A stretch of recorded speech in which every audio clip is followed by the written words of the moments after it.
I just say fuck my life way too much. Your other catchphrases, I'm sorry, but you're not sorry at all. I'm not sorry, no, I'm not sorry. It sounds polite. Hello, people. Welcome to episode 10 of the Daily Dog Walk. Do you know what? I'm going to put my sunglasses on for this one because, there we go. I'll put my sunglasses on for this one. We are at the end of my story arc, really. I want to explain the last month, probably 6 weeks, have been a little bit, I don't know, not been putting out as many episodes. I slowed down and I came off social media as well for a short period of time. Those of you that follow me and those of you who know me personally will probably understand why and will know why, but I want to use this last episode of the story arc to explain, because my story, my personal story, the reason I started doing this podcast, it's all kind of unfolded over the last 6 weeks in real time, and my life has changed forever in the last 6 weeks, and it's very poignant really to my story. So it's been a lot to take on, it's been a lot to process, and I've needed to take time away and time out. And also there's a lot of other people that are involved, and I want to be respectful as much as I can be. So let me first off to explain that it's been hard for me to talk about my story. I've said that throughout the podcast series, that I stepped away from being that version of myself, the version that they knew of me. I stepped away and I became a different version of myself, and I probably wasn't as true to myself as I wanted to be. That's the whole point of doing this podcast, is to, say that I was I was hurt, I was scared, I was fearful, and I pretended that I wasn't, and I just plodded on with my life. And, because of that, I probably haven't made the best decisions that for me, because I was running my life in fear of rejection, fear of, abandonment, all of those things. And I wish I wasn't a victim. I really wish I wasn't a victim of the child abuse. I promised myself when I was younger that I didn't want to be a victim. And that was why I made the choices that I made to put myself into care. But it was too late. Ultimately it was too late. So I'm not going to sit in victim territory for much more longer. I tried to escape that and not be a victim, and it ended up being a bigger victim, and I don't like that word. I don't like it. It's a horrible word, but that was my truth, and it's a horrible truth. I didn't really want to take that in the last 20 years or however long. I was in denial, as they say, about it. But the fact of the matter is, the whole point of me doing this podcast is to say, unfortunately, that was the way my cookie crumbled. Okay, and as much as I tried to fight it, unfortunately, I was very much affected by the child abuse that I suffered from when I was younger. So I hate that word again.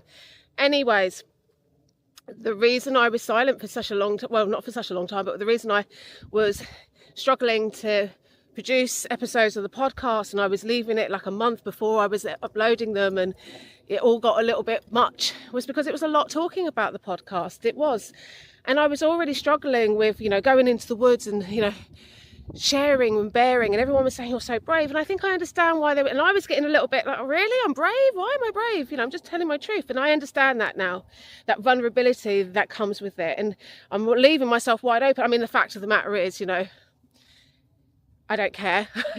That sense of the matter is, I'm not embarrassed about my feelings and my truth. I'm not. It's just it's what it is. It is what it is. I can't.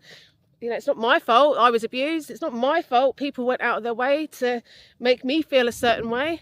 That's not on me, okay? And I can't help that I'm a freaking really emotional person. I really am. I'm like a sponge. I suck in, I'm powered. Some people are powered by money and, success, or they're powered by competitiveness and they need to win. I'm not. I'm powered by love. I am. That's how I'm powered by, and I didn't get any. That's what led me to, feel the way I've felt over the years. So doing the podcast for me was extremely difficult, to really acknowledge all those feelings. And I was sitting in a place while, doing it, it felt comfortable talking about it, but then afterwards sharing it and even posting social media posts about it seemed, I don't know, weird for me. That's the only word that I always say is weird, because I don't know how to articulate my feelings well around this. And that's what happened next. So while I was navigating all of this, how did I feel about sharing my story, and why was I sharing my story? I know I wanted to help people, but if I wasn't then, reaching out to people or, sharing it, on social media, how was that helping? And I just thought, I'm not going to be hard on myself like I am. I'm just going to take it slowly, one step at a time. I'm going to talk to the friends that are close to me. And that's what I was doing. I didn't put any pressure on myself. The matter is I wanted to tell my story. So that's what I focused on. One thing at a time, yeah? And that's what I did. So I wasn't being harsh on myself in that time. I felt into some trauma traits were coming back, avoidance. I've got really good at Kingdom Rush, the game on the mobile. I've just got really good at that. So that's what I've been doing, avoidance, Kingdom Rush, But know your triggers, and talking about my family and my child abuse is still a huge trigger. So I wasn't being harsh on myself. I just took time, and I'm taking the time that I needed to tell my story. And I've not told a lot of great detail. I've not gone into detail about the specific abuse. I don't want to talk about that. I just wanted to talk about how I felt. And then on top of that, what happened? The biggest thing that happened in the last 6 weeks, and it's changed everything. So let me explain. The week that I did the podcast, I think it might have been episode 8, where I talk about family and mental health. On that morning, my grandmother passed away. Now, I got an email from my mother. I got a message from my uncle and my auntie to let me know. So the family got together, they had all taken the time to let me know. And I had to sit with that for a while, because I knew it was coming. I've said on the previous podcast, she's old, she's in an old people's home. I don't have anything to do with that side of the family, even though they are local to me. And I have always felt that my family, even though they're half an hour down the road, have never made any effort to be in my life or want to be in my life. And that's how I've felt. And that's what's always made me feel pathetic and not loved and unwanted, because I'm there, I'm here. And I have reached out over the years, and I've been ignored. So I always felt that there was going to be a time when my nan died, and I was going to have to go to a funeral with all these people who are literally just down the road from me, who don't want to see me. And I didn't know how I was going to deal with that. And honestly, I didn't know how I was going to feel when I heard about my nan dying, because I'm not, I'm a very family orientated person. It's just that I didn't feel that, my family didn't really want me around. That's how I've been made to feel. And that's what happened. I got found, I got the news. I got the day of the funeral, and I knew I was going to go to the funeral. But it was hard for me, because this is a woman who didn't want me around in her life, who, for her reason or whatever reason, she was the one who was meant to keep me safe from my mum. She chose not to. She chose not to save me.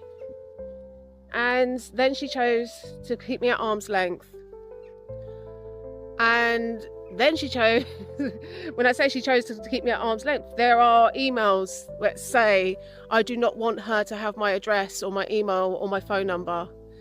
And I have bumped into my nan in public, because many of you think, well, why don't you just go and see her? Why don't you just make the effort? Because I did.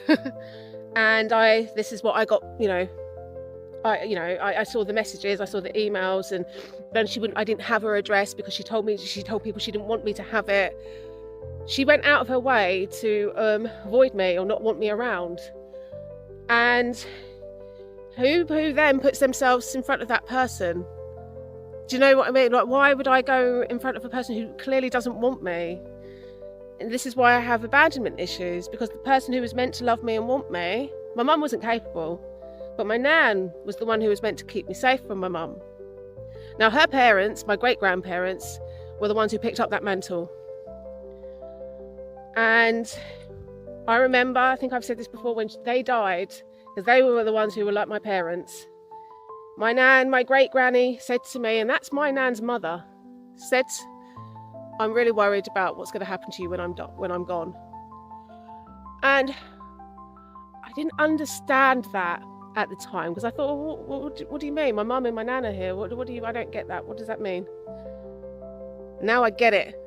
I'm older and wiser, and I get what she meant now, because she knew her daughter more than anybody. She did. She knew her daughter more than anybody. She knew her daughter just didn't give a fucking fuck. Which is, you know what I mean? That's honestly, she did. She knew, and she knew my mum wasn't capable, and she knew what kind of child I was. So my great grandmother, my granny, was a very wise woman, and she could see it, and she was helpless to do anything about it because she was too old and she was on her way out. And this exactly played out exactly how that old lady, that sweet old lady, thought. It played out exactly the same. I was discarded and ignored and avoided and just not cared about, literally not cared about. So when she died and I found out, this feeling was, I don't know, I felt like empty. I felt this emptiness. It's hard to say. It wasn't like I felt nothing at all. Yeah, it wasn't that at all. I've got so much love in me, and all I wanted to do was direct it at my family and my mum and my nan, and and I've been pushed away at every turn. And I was mourning a relationship that we never had. I was, mourning a person I didn't know, a person who, an idealization of what I wanted, I think. I don't know. But then I felt numb because the actual person I felt nothing for. There was nothing, no love, and there should have been so much. She was my grandmother. But this is what she wanted. That was what she wanted for us in our relationships, what she wanted for me. So, and for whatever reason, that being. Now, over the last year, I have spoken to my auntie, my mum's sister.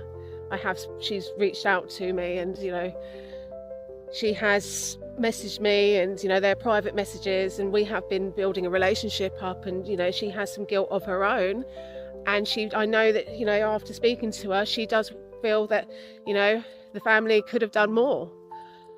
That's her admission.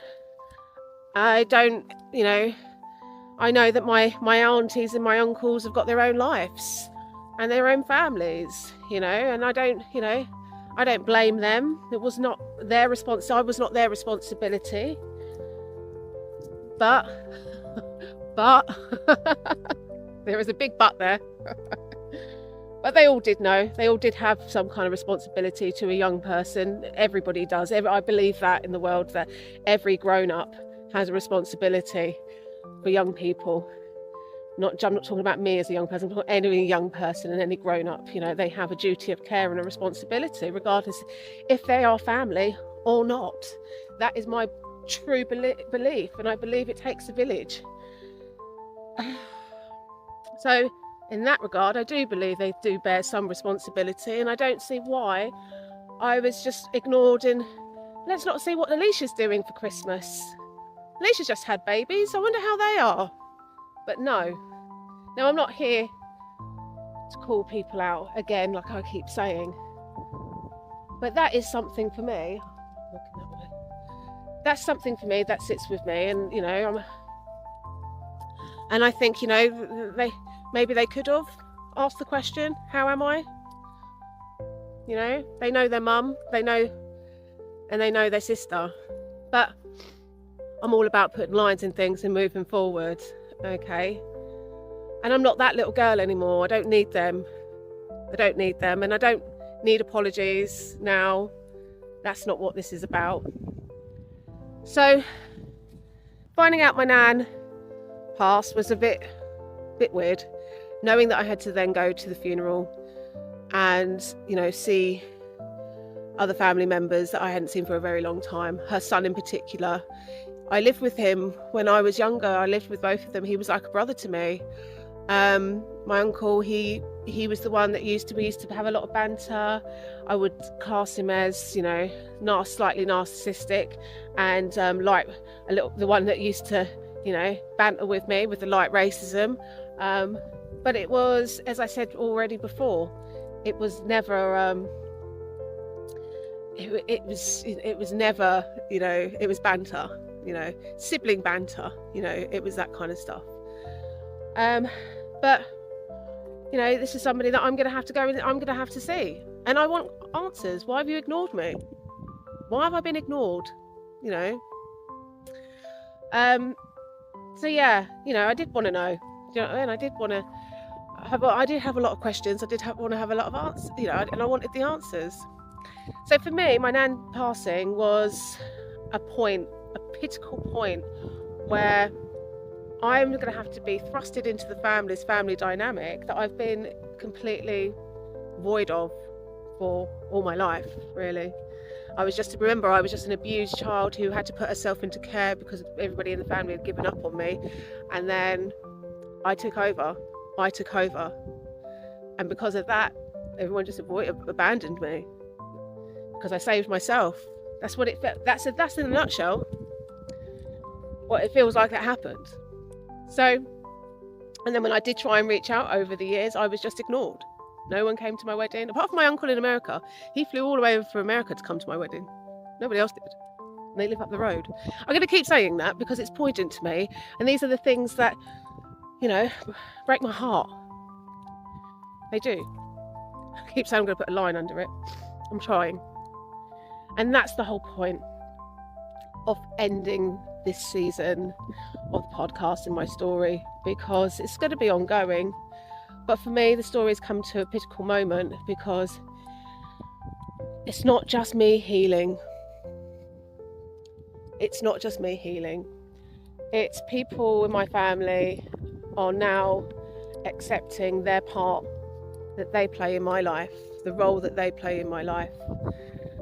And, you know, it's me being honest with them, and I need them to validate my feelings, and I do.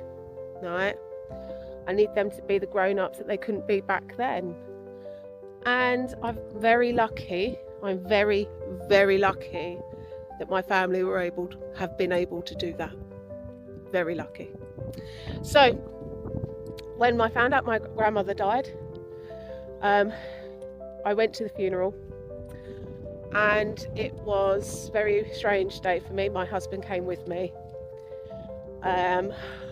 I knew that my mother would be there, and I didn't want to really see my mum. I don't ever want to see my mum ever again. I feel physically sick when I think about my mum now and some of the things that she did to me and how she treated me. And I feel even worse when I think about how I have allowed her to perpetuate and continue to treat me badly, because I tried to forgive her and understand her. I don't regret my forgiveness at all. I do not regret it. What I regret is giving her the chance to continue the cycle, not recognizing that she could not change. And what I should have done is acknowledged that this is who she is. She ain't never going to be any different. And I didn't. That's not what I did. Right? I held out hope, and it was the hope that she could be the mother that I wanted that has kept me in this perpetual cycle of, I don't know, this cycle of hell, this cycle of abuse in my adult life. It's hope. And hope's fucking dangerous. Do you know what I mean? It's dangerous. Like, it's really dangerous. Full disclosure, I used to be a gambler. I don't gamble anymore because I'm a gambler. I've got a gambling habit, and hope's the one thing us gamblers, dangerous territory, all right? So, yeah, trust me when I say hope isn't necessarily a fucking good thing at all right? So, look, I went into that funeral though with my head held high because I've never done anything wrong. And I knew I was going to have to see my mum, and that's something I do have to be brave for, because now I just want to smack her in the face. I know violence doesn't ever solve violence, but I think sometimes it does. It helps, doesn't it? Anyway, sorry, I shouldn't say that. I walked now. I put my best foot forward. On the day. We were going there to celebrate a life, regardless of how I felt about my grandmother. And I don't have any ill feelings for her. I have ill feelings for myself, because I'm feeling sorry for me about how I was treated. I don't think, even if I was in her life, she would have treated me well anyways. This is the conclusion that I'm coming to, okay? And this is the conclusion that I have come to this whole time. Now I've come to the end of the podcast. This has been the best therapy healing I could have ever asked for, because it has allowed me to accept that these people are just people. Yeah? Because in my head, I got these people on these big old pedestals, and they'd had so much freaking control in my life. But they're just people. So, when I went to the funeral, I didn't say anything to my mother. I ignored her completely. I didn't sit with her. My uncle and my auntie were there, who do make the effort and have been making the effort with me. And then I saw my uncle, who used to be like my brother. Now, it's been 30 years since I've seen this man. And I wanted to know why I'd been ignored, and why he didn't come to my wedding, and why he hasn't made the effort to reach out to me. I needed to know these things. So I reached out to him while I was there. We spoke, and and now I'm reconnecting with all of my family. It was a very positive experience. It might not have been a positive experience. I didn't know what it was going to be. But I decided to go there and put my best foot forward and just be me. And it would have hurt if he didn't want to speak to me or acknowledge me, but these are just people at the end of the day. And you go up against any person, and you talk to any person, they need to show you some gratitude and some respect. So that's what we were. We were a family showing each other gratitude and respect, and saying goodbye to a woman who had lived a life. And that's all I can say, because I had no other feelings other than that around it. Now, the next day was slightly different for me when I woke up, because it kind of hit me, the emotions hit me like a ton of bricks, that this was it. This was the end. This was the end of our story, mine and my grandma's, and this was so final that she never wanted me. She never wanted me in her life. When she kicked me out that day when I was 14, that was it. She was happy for me to go and never come back. And that was sad. It was really sad that she left it that way. So it took me a while to process how I was feeling, a few weeks, if I'm honest. And then I started to reconnect with my uncle, with my auntie more, and now we're talking, and I've got this family connection that I wanted, and I don't know how I'm feeling about it, if I'm honest. I just want to be really honest about that, because I don't know. I'm learning to get to know them. They're learning to get to know me. We're all grown-ups now, and I'm being very honest with them about how I feel, because I think that's the only way we can move forward. I'm not expecting apologies. I want to put a line under it, but what I don't want is to start a relationship off, with people under lies. I'm not an angry person by nature. I get angry and frustrated really easy. I really do. So people are like, liar. No, but I'm not naturally. Yeah, I get frustrated with things, but I've got no hate or anger in my heart. So even if somebody does something that's ridiculously stupid, I can't fucking hate them. I'm one of those ridiculously stupid people that I forgive people, or I expect people to do better, right? And take accountability. So this is one of those situations. Now my family, it's up to them. They're living their life. They need to put their best foot forward, and we need to heal together. And that's the next stage of my family story. So that's where we're at. And I've spoken to my auntie about her mum, my nan, and now I'm trying to understand her and her story. Reconnecting with my family is something that's going to take some time, and it's quite sensitive. I asked my auntie though, about my nan, because I want to understand her a little bit more, and I thought I could do maybe a little tribute on the podcast to talk about my nan's life.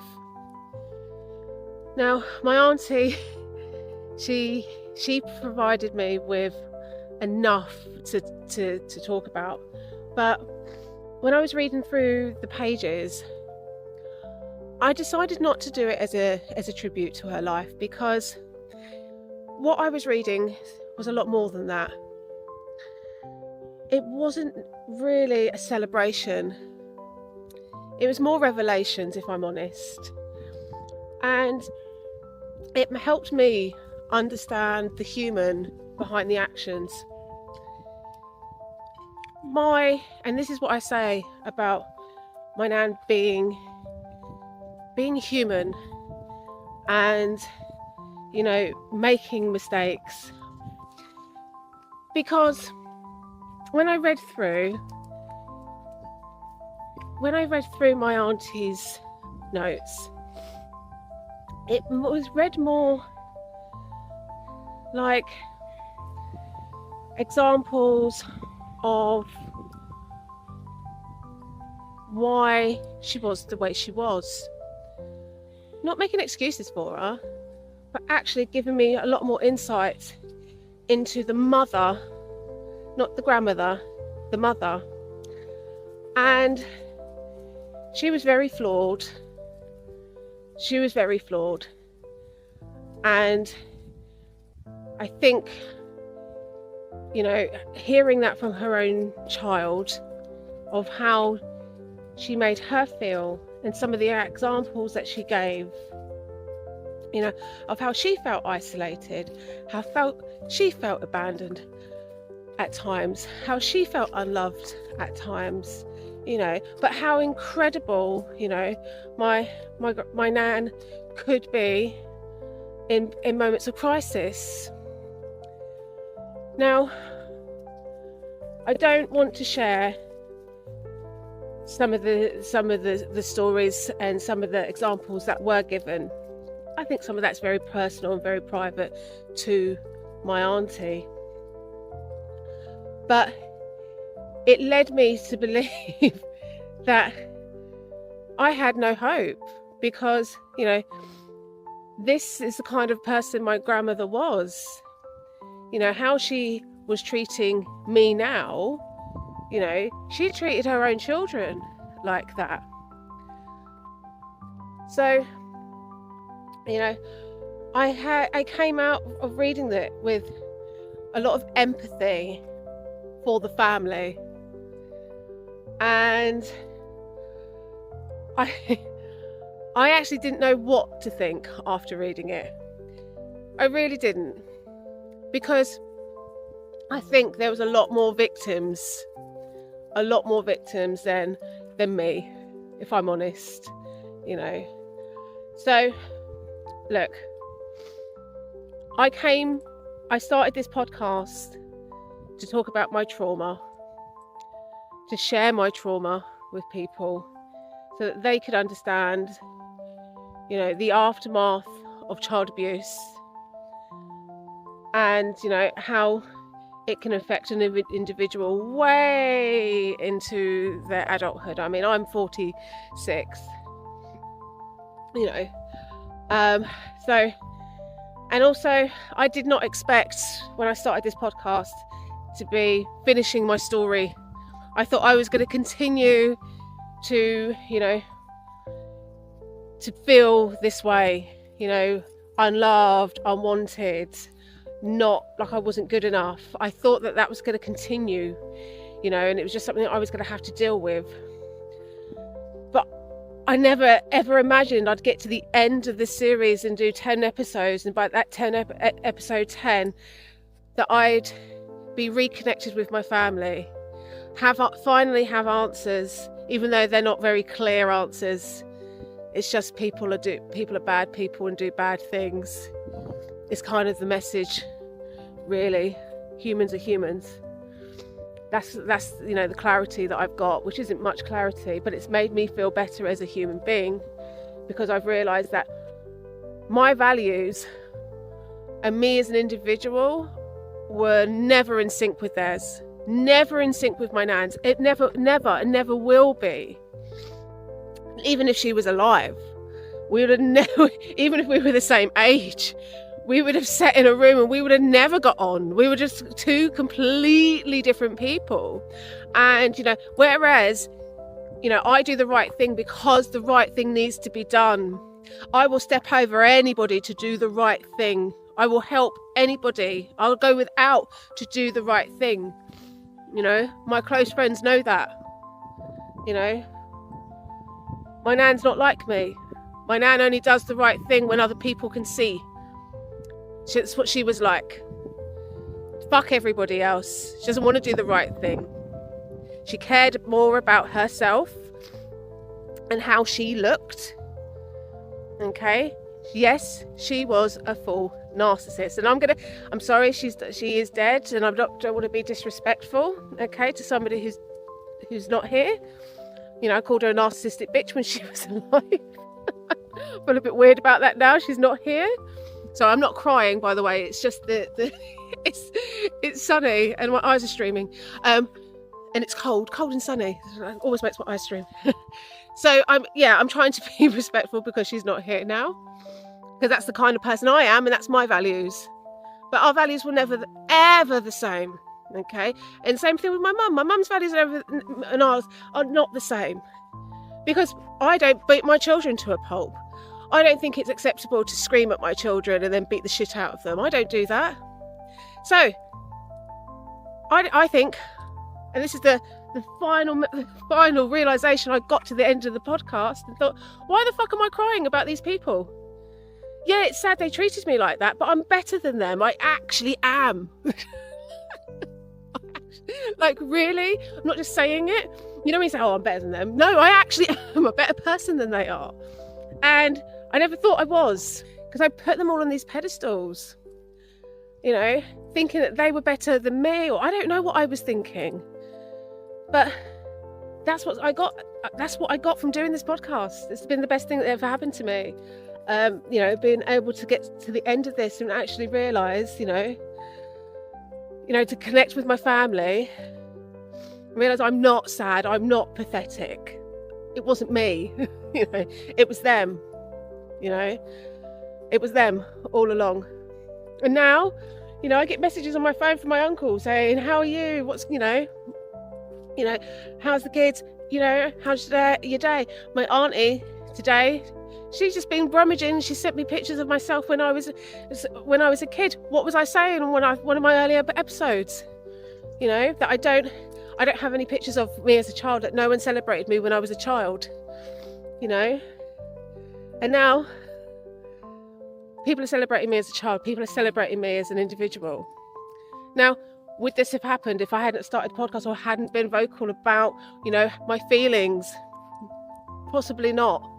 But I wasn't strong enough up until now, okay, to be able to have these conversations, to be able to tell people how I feel confidently without screaming and shouting and blaming people, okay? I've never blamed anybody in this whole time. Well, I blame my mum and my nan. Yeah, because I have some whole things about blaming my mum and my nan. But, I'm just saying it is what it is, okay? This is my truth. This is how I feel. This is how I've been made to feel. If you're a part of that, accept it and acknowledge it. If not, then don't. I'm moving on. Do you know what I mean? I couldn't have done this until now. And that's the truth. Because the fear of that rejection, that fear of abandonment, even though I've already been abandoned, was so strong. I was done. And I mean that. Yeah, it was, good boy. It was so strong. That fear of abandonment, the fear of rejection, that feeling of not being good enough, that feeling of just not being loved, and it's just, I can't describe it. I can't describe how pathetic it was. The one, and that was just my word I always used to use. I'm pathetic. No one loves me. That it was just horrible to be that person, that version of myself. And now I'm gutted. I'm gutted that I ever was that version of myself. I'm gutted that I let them make me feel that way. And I'm excited now to reconnect with them and to get to know them, and for them to get to know me, and for us to heal together. Because, now reading through my auntie's notes, reading about what kind of woman my nan was as a mother, as a younger mother, not the grandmother that I remember her, I think we all have some healing to do and some understanding. I think we're all kind of victims of her. So, that's the end of series 1 of the Daily Dog Walk. That's the end. And I'm moving on, I'm moving forward. I've put my best foot forward, my family. Now my family are putting their best foot forward, and we're going to be a family again, And that's all I ever wanted. All I ever wanted was to be accepted and, to understand why nobody wanted me. So maybe I'll get that closure now and, get the family that I never had. So anyways, oh my God, look at us coming to an end. Look at being grown-ups, gonna move on with our lives. It's great, isn't it? Isn't it amazing? It's absolutely great. So the next chapter, I'll be looking at, we are still going to be doing the Daily Dog Walk, but instead we're not going to be talking about me and my life anymore. So I was hoping to do some spooky episodes in October, because we had some ghost stories that we wanted to tell you. So that should be happening over Christmas. And then after that, what we're going to do is I've got a guest coming on to talk about their own personal experience. Now, I do invite anybody who wants to come onto the podcast and have a chat with me, come for a dog walk. Please, you are absolutely welcome to share your stories, absolutely, about narcissism, child abuse, how you are healing through the other side of it all. Please, I welcome. Come on, let's talk. So after Christmas, we'll be coming back with more episodes of Daily Dog Walk. I will have a friend with me and she's going to be sharing her own experience about her narcissistic parent. And as I said previously, if you want to come on as well, if you've got a story to share, please come and join the club. It's not a nice club to be in, but you know, we're all in it together, like I keep saying. Anyways, take care. Speak to you soon. Bye. I just say fuck my life way too much. Your other catchphrases, I'm sorry, but you're not sorry at all. I'm not sorry, no, I'm not sorry. That was polite.